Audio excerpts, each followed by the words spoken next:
Atos dos Apóstolos. Capítulo 9. Os 7 diáconos.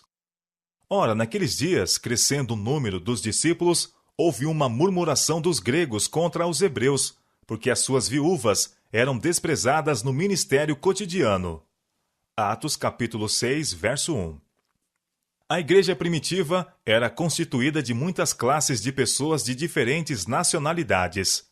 Ao tempo do derramamento do Espírito Santo, no dia do Pentecostes, em Jerusalém estavam habitando judeus, varões religiosos de todas as nações que estão debaixo do céu. Atos capítulo 2, verso 5. Entre os que adotavam a fé dos hebreus, reunidos em Jerusalém, havia alguns comumente conhecidos como gregos. Entre estes e os judeus da Palestina, tinha havido desde muito tempo desconfiança e mesmo antagonismo. O coração daqueles que se converteram, mediante o trabalho dos apóstolos, abrandou-se e uniu-se pelo amor cristão. A despeito de preconceitos anteriores, todos estavam em harmonia uns com os outros. Satanás sabia que, enquanto essa união continuasse a existir, ele seria impotente para deter o progresso da verdade do Evangelho, e procurou tirar vantagem de anteriores hábitos de pensar, na esperança de que, por esse meio, pudesse introduzir na igreja elemento de desunião. Assim aconteceu que, aumentando o número dos discípulos, o inimigo conseguiu despertar suspeita de alguns que antigamente tiveram o hábito de olhar com ciúme a seus irmãos na fé e descobrir defeitos em seus guias espirituais. E desta maneira, houve uma murmuração dos gregos contra os hebreus. A causa da queixa foi a negligência que se alegava na distribuição diária de auxílio às viúvas gregas. Qualquer desigualdade seria contrária ao espírito do Evangelho. Contudo, Satanás conseguira despertar a suspeita. Medidas imediatas deveriam ser tomadas para remover todo motivo de descontentamento, para que não acontecesse triunfar o inimigo em seus esforços de disseminar divisão entre os crentes. Os discípulos de Jesus tinham chegado a uma crise em sua experiência. Sob a sábia direção dos apóstolos, que trabalhavam unidos no poder do Espírito Santo, a obra indicada aos mensageiros do Evangelho havia se desenvolvido rapidamente. A igreja se ampliava de contínuo, e o crescimento em membros representava constante aumento de trabalho para os que tinham responsabilidades. Pessoa alguma, ou mesmo um grupo de homens, poderia levar sozinhos o pesado fardo, sem pôr em perigo a prosperidade futura da igreja.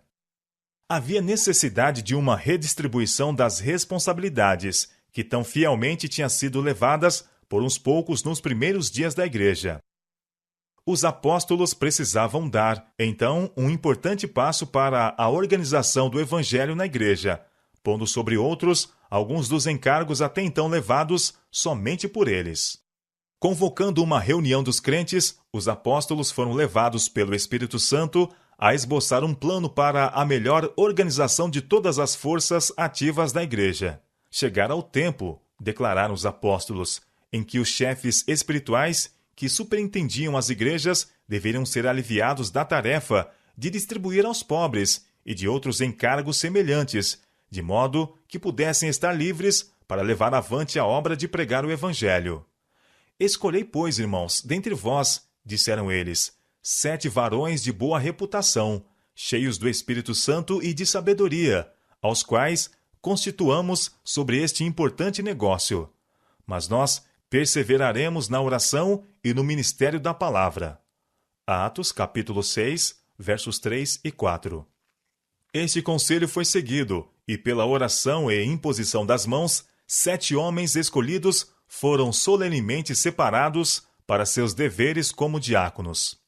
A designação dos 7 para tomarem a direção de ramos especiais da obra mostrou-se uma bênção para a igreja. Esses oficiais tomaram em cuidadosa consideração as necessidades individuais, bem como os interesses financeiros gerais da igreja, e pela sua gestão acautelada e seu piedoso exemplo, foram para seus colegas um auxílio importante em conjugar os vários interesses da igreja em um todo unido. Que este passo estava no desígnio de Deus é-nos revelado nos imediatos resultados para o bem que se viram. Crescia a palavra de Deus e em Jerusalém se multiplicava muito o número dos discípulos, e grande parte dos sacerdotes obedecia à fé. Atos capítulo 6, verso 7. Esse crescimento notável era tanto o resultado de maior liberdade assegurada aos apóstolos, como do zelo e poder mostrados pelos 7 diáconos. O fato de terem sido esses irmãos ordenados para a obra especial de olhar pelas necessidades dos pobres não os excluía do dever de ensinar a fé. Ao contrário, foram amplamente qualificados para instruir a outros na verdade, e se empenharam na obra com grande fervor e sucesso. A igreja primitiva tinha sido confiada a uma obra de constante ampliação, estabelecer centros de luz e bênção, onde quer que existissem pessoas sinceras e dispostas a se dedicarem ao serviço de Cristo. A proclamação do Evangelho devia abranger o mundo, e os mensageiros da cruz não poderiam esperar cumprir sua importante missão a menos que permanecessem unidos pelos laços da afinidade cristã, revelando assim ao mundo que eles eram um com Cristo em Deus. Não tinha seu divino guia orado ao Pai? Guarda em teu nome aqueles que me deste, para que sejam um, assim como nós? E não declarara ele com respeito a seus discípulos? O mundo os aborreceu, porque não são do mundo. Não pleiteara com o Pai que eles pudessem ser perfeitos em unidade, para que o mundo creia que tu me enviaste? Sua vida e poder espirituais dependiam de íntima relação com aquele que os havia comissionado para pregar o Evangelho. Somente enquanto estivessem unidos com Cristo, podiam os discípulos esperar possuir o poder acompanhante do Espírito Santo e a cooperação dos anjos do céu. Com o auxílio desses divinos instrumentos, apresentariam ao mundo uma frente unida e seriam vencedores no conflito que eram forçados a manter incessantemente contra os poderes das trevas. Enquanto persistissem em trabalhar unidos, mensageiros celestiais iriam adiante deles, abrindo-lhes o caminho. Corações seriam preparados para a recepção da verdade, e muitos seriam ganhos para Cristo. Enquanto permanecessem unidos, a igreja avançaria, formosa como a lua, brilhante como o sol, formidável como um exército com bandeiras. Cantares, capítulo 6, verso 10. Nada lhes impediria o progresso. Ela avançaria de vitória em vitória, cumprindo gloriosamente sua divina missão de proclamar o Evangelho ao mundo. A organização da igreja em Jerusalém deveria servir de modelo para a organização da igreja em todos os outros lugares em que mensageiros da verdade conquistassem conversos ao Evangelho. Aqueles a quem for entregue a responsabilidade da administração geral da igreja, assenhorear-se da herança de Deus, mas, como sábios pastores, apacentar o rebanho de Deus, servindo de exemplo ao rebanho. E os diáconos deveriam ser varões de boa reputação, cheios do Espírito Santo e de sabedoria. Esses homens deveriam, unidos, defender o direito e mantê-lo com firmeza e decisão. Assim teriam sobre o rebanho todo uma influência para a união. Mais tarde, na história da igreja primitiva, quando nas várias partes do mundo muitos grupos de crentes se constituíram em igrejas, a organização da mesma foi mais aperfeiçoada, de modo que a ordem e a ação harmoniosa pudessem ser mantidas. Todo membro era exortado a bem desempenhar sua parte. Cada qual devia fazer sábio uso dos talentos a ele confiados. Alguns foram dotados pelo Espírito Santo de dons especiais. Primeiramente, apóstolos. Em segundo lugar, profetas. Em terceiro, doutores. Depois, milagres. Depois, dons de curar. Socorros, governos, variedades de línguas. 1 Coríntios capítulo 12, verso 28. Todos esses obreiros, porém, deveriam trabalhar em harmonia. Ora, há diversidade de dons, mas o Espírito é o mesmo. E há diversidade de ministros, mas o Senhor é o mesmo. E há diversidade de operações, mas é o mesmo Deus que atua tudo em todos. Mas a manifestação do Espírito é dada a cada um para o que for útil, porque a um, pelo Espírito, é dada a palavra da sabedoria, e a outro, pelo mesmo Espírito, a palavra da ciência, e a outro, pelo mesmo Espírito, a fé, e a outro, pelo mesmo Espírito, os dons de curar, e a outro a operação de maravilhas, e a outro a profecia, e a outro o dom de discernir os espíritos, e a outro a variedade de línguas, e a outro a interpretação das línguas. Mas um só e o mesmo Espírito atua todas estas coisas, repartindo particularmente a cada um como quer. Porque assim como o corpo é um e tem muitos membros, e todos os membros, sendo muitos, são um só corpo, assim é Cristo também. 1 Coríntios capítulo 12, versos 4 a 12. Solenes são as responsabilidades que pesam sobre os que são chamados a agir como dirigentes na Igreja de Deus na Terra. Nos dias da teocracia, quando Moisés estava procurando levar sozinho fardos tão pesados que logo sucumbiria sob eles, foi aconselhado por Jetro a fazer planos para uma sábia distribuição de responsabilidades. Sê tu pelo povo diante de Deus, aconselhou Jetro, e leva tuas coisas a Deus, e declara-lhes os estatutos e as leis, e faz-lhes saber o caminho em que devem andar, e a obra que devem fazer. Jetro sugeriu mais, que fossem escolhidos homens como maiorais de 1.000, maiorais de 100, maiorais de 50 e maiorais de 10. Os escolhidos deviam ser homens capazes, tementes a Deus, homens de verdade que aborrecessem a avareza. Deviam ser estabelecidos para que julgassem o povo em todo o tempo, aliviando assim Moisés da exaustiva responsabilidade de atender a muitos assuntos de menor importância, que podiam ser solucionados com habilidade por auxiliares consagrados. Êxodo capítulo 18, versos 19 a 22. O tempo e a força dos que, na providência de Deus, foram colocados em posições de mando e responsabilidade na Igreja, devem ser gastos no trato com assuntos de maior importância, que demandem capacidade mental e generosidade de coração. Não é o plano de Deus que tais homens sejam solicitados na solução de assuntos de pequena consideração, que outros são bem qualificados para manejar. Seja que todo o negócio grave tragam a ti, aconselhou Jetro a Moisés. Mas todo negócio pequeno eles o julguem.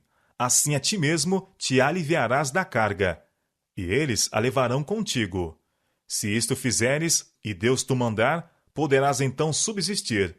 Assim também todo este povo em paz virá ao seu lugar. Êxodo capítulo 18, versos 22 e 23. Em harmonia com este plano, escolheu Moisés homens capazes de todo Israel e os pôs por cabeça sobre o povo, maiorais de 1.000 e maiorais de 100, maiorais de 50 e maiorais de 10. E eles julgaram o povo em todo o tempo. O negócio árduo trouxeram a Moisés, e todo negócio pequeno julgaram eles. Êxodo capítulo 18, versos 25 e 26. O negócio árduo trouxeram a Moisés. Mais tarde, ao escolher 70 anciãos para com eles repartir as responsabilidades da liderança, Moisés foi cuidadoso em selecionar para seus auxiliares homens que possuíssem dignidade, são juízo e experiência. Em suas instruções a esses anciãos, ao tempo em que foram ordenados, ele esboçou algumas das qualificações que habilitam um homem a ser dirigente sábio na igreja.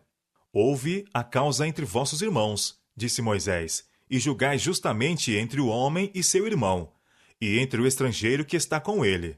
Não atentareis para pessoa alguma em juízo. Ouvireis assim o pequeno como o grande.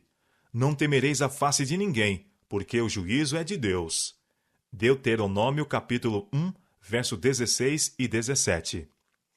O rei Davi, ao fim de seu reinado, fez solene exortação aos que tinham o encargo da obra de Deus em seus dias, convocando a Jerusalém todos os príncipes de Israel, os príncipes das tribos e os capitães das turmas que serviam o rei, e os capitães dos milhares, e os capitães das centenas, e os maiorais de toda a fazenda e possessão do rei, e de seus filhos, como também os eunucos e varões, e todo varão valente. O idoso rei solenemente os advertia. Perante os olhos de todo Israel, a congregação do Senhor, e perante os ouvidos do nosso Deus, para que guardassem e buscassem todos os mandamentos do Senhor vosso Deus. 1 Crônicas, capítulo 28, versos 1 e 8. A Salomão, como aquele que devia ocupar a posição de maior responsabilidade, Davi exortou de maneira especial: E tu, meu filho Salomão, conhece o Deus de teu pai, e serve-o com um coração perfeito, e com uma alma voluntária, porque esquadrinha o Senhor todos os corações, e entende todas as imaginações dos pensamentos. Se o buscares, será achado de ti, porém, se o deixares, rejeitar-te-á para sempre. Olha, pois, agora, porque o Senhor te escolheu. Esforça-te. 1 Crônicas, capítulo 28, versos 9 e 10.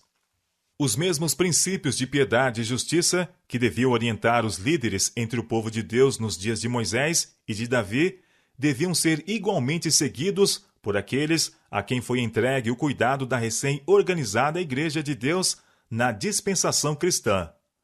Na obra de ordenar as coisas em todas as igrejas e na ordenação de homens capazes para agir como oficiais, os apóstolos se orientaram pelas altas normas de governo esboçadas no Antigo Testamento. Mantiveram o princípio de que aquele que é chamado para ocupar posição de maior responsabilidade na igreja seja irrepreensível como despenseiro da casa de Deus, não soberbo, nem iracundo, nem dado ao vinho, nem espancador, nem cobiçoso de torpe ganância, mas dado à hospitalidade, amigo do bem, moderado, justo, santo, temperante, retendo firme a fiel palavra, que é conforme a doutrina, para que seja poderoso, tanto para admoestar com a sã doutrina, como para convencer os contradizentes. Tito, capítulo 1, versos 7 a 9. A ordem que foi mantida na primitiva igreja cristã possibilitou-lhes avançarem firmemente como bem disciplinado exército, vestido com a armadura de Deus. Os grupos de crentes, se bem que espalhados em um grande território, eram todos membros de um só corpo. Todos se moviam com ordem e em harmonia uns com os outros. Quando surgia dissensão em uma igreja local, como mais tarde aconteceu em Antioquia e em outros lugares, e os crentes não podiam chegar a um acordo entre si, não se permitia que tais assuntos criassem divisão na igreja. Eram encaminhados a um concílio geral de todo o conjunto dos crentes, constituído de delegados designados pelas várias igrejas locais, com os apóstolos e anciãos nos encargos de maior responsabilidades. Assim, os esforços de Satanás para atacar a igreja nos lugares isolados foram contidos pela ação adequada por parte de todos, e os planos do inimigo para esfacelar e destruir foram subvertidos. Porque Deus não é Deus de confusão, senão de paz, como em todas as igrejas dos santos. 1 Coríntios, capítulo 14, verso 33. Ele requer que o método e a ordem sejam observados na administração dos negócios da igreja hoje, não menos do que o foram nos tempos antigos. Deseja que sua obra seja levada avante com proficiência e exatidão, de modo que possa pôr sobre ela o selo de sua aprovação.